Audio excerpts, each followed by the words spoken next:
की मंगला काली शेषांत भैया, दीपक भैया, गुरुजी हमारे बानी और हमारे भाई बांछड़ वाले लोग सबसे बहुत प्यार आशीर्वाद मिलत रहे तरी भैया बनले रह जाए।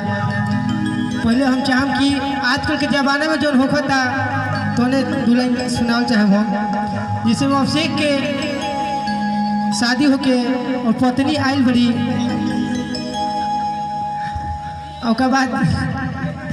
इनका मम्मी उनका के लेकर मार्केट गई बड़ी मार्केट में कहत करी का बहू यह संस्कार पहले बढ़ू तन माथ पे अपन लुगा तो रख तब कहत है अपन सासू जी ने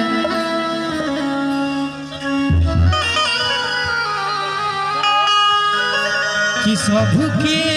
हु देखल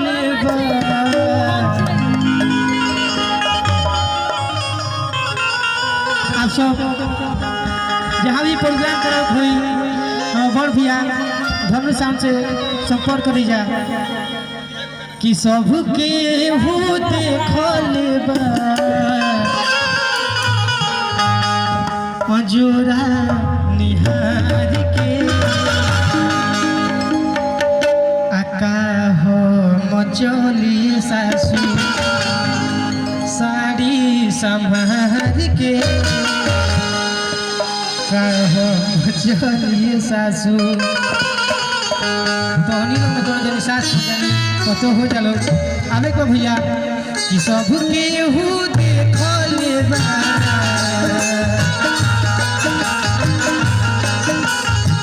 सबके हु देखल बा जोड़ा निहार के सासू साड़ी संभार के साड़ी संभार के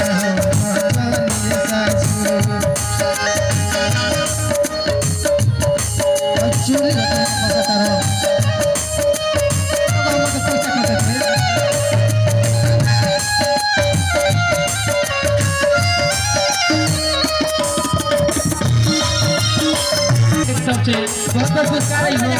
भाई पैसा ना तहर प्यार हो जी जगह लोग प्रोटीन पे के होटल में लू आज हमरा के 100 रुपया ले बड़ा 500 मिली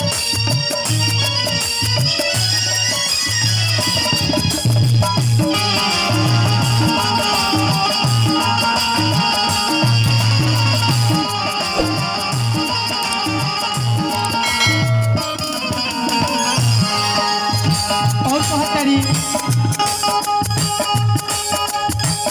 इहेनु जरूरी मजूरी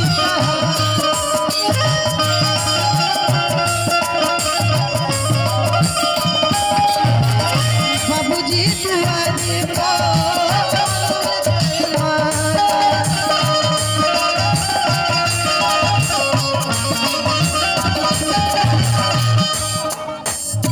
बाबूजी दुआरे पे